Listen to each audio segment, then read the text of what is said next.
Help, I'm a prisoner in the library. Chapter 3. Off with their heads. Who are you going to call? JoBeth asked when Mary Rose finally found the phone. It was hidden on a shelf just below a sign that read, "Checkbooks out here." Dumb old place for a phone, Mary Rose said in an angry voice. Maybe the librarian is a little old lady who can't reach any higher than that, JoBeth said. Maybe she's a midget or an elf. Now don't you start in again with that kind of stuff, her sister warned. You and your imagination. JoBeth didn't care what Mary Rose said about her imagination. She liked the idea of a tiny elfin librarian, dressed in green, with a green pointed cap topped by a small bell, sitting on a high stool checking out books. Mary Rose had started to dial a number. Call Aunt Midge and tell her to come and get us right away.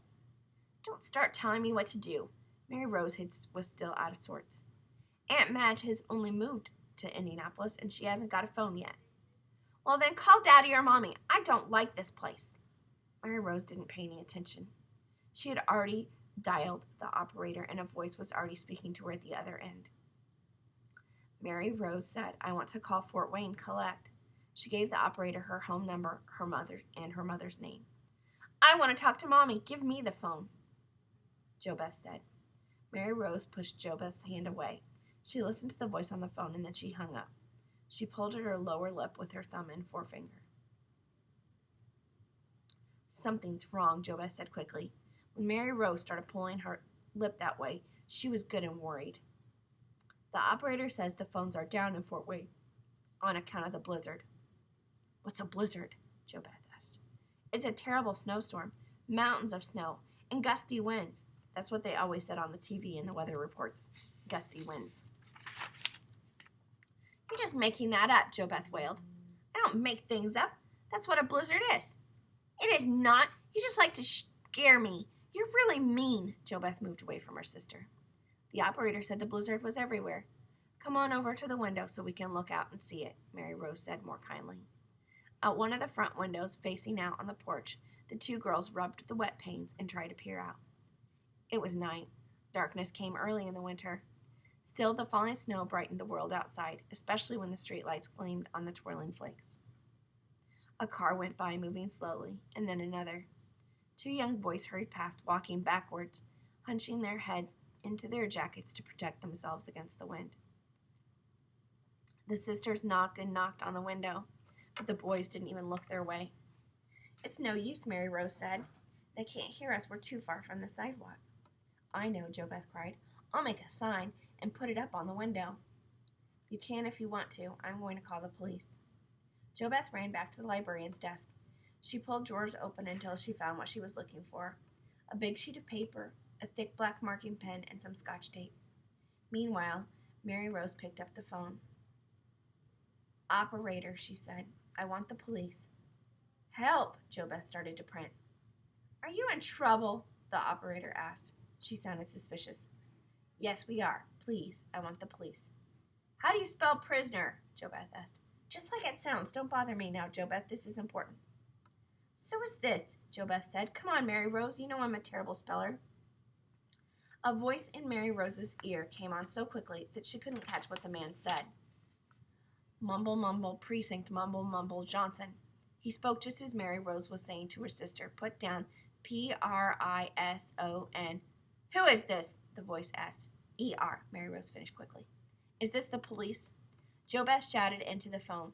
We're prisoners! We're prisoners in the library! You kids stop playing with your phone, the officer scolded. We have to keep all these lines open for emergencies. And he slammed the receiver down so hard it made Mary Rose's ear tingle. Are they coming to get us?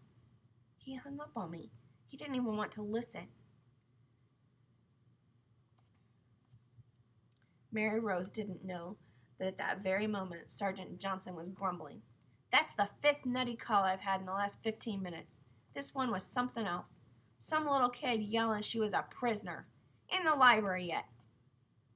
Mary Rose wasn't a girl who gave up easily. She lifted the receiver again. How do you spell library? JoBeth was busy with her sign.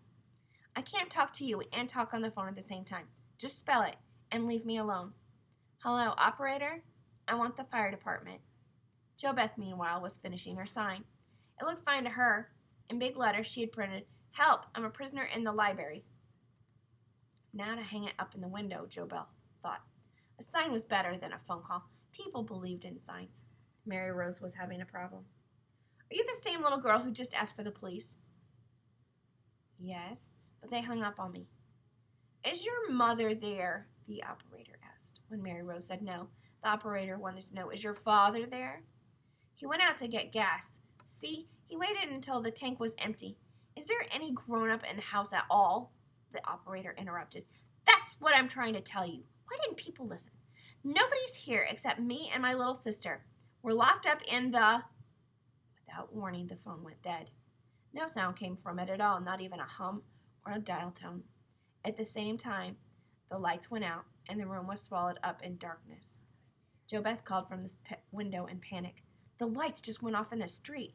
She started to run towards her sister. Mary Rose could hear her banging into things as she tried to find her way back to the librarian's desk and Mary Rose. The two girls crouched behind the desk. Wish the blue lights would come back on, JoBeth whispered. They were spooky, but they were better than nothing. A power line must be down. Mary Rose didn't feel nearly as brave as she sounded. But she was 10, and her sister was only 7. Stop shaking, JoBeth. Just think of it this way. We can't get out. But nobody else can get in either. So we're perfectly safe. JoBeth relaxed a little. I wouldn't mind it so much if it wasn't so dark. Even at home, with the whole family there, JoBeth liked to have a small lamp on all night.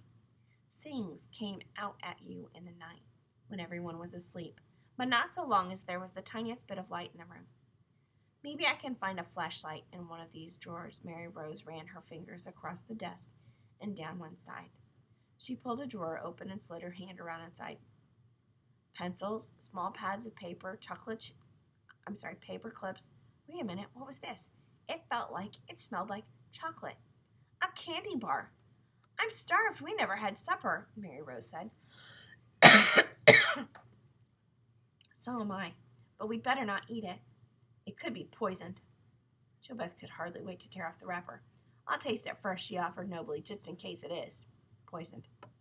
Can't you ever stop play acting? Why would a librarian keep a poisoned candy in her desk? Honestly, JoBeth. While she was talking, she continued her search. In the very last drawer, she found a key ring with a tiny flashlight attached to it. What can you see with that? Mary Rose didn't bother to answer. Who could ever satisfy JoBeth? She was just about to ask her sister for half the candy bar when, without warning,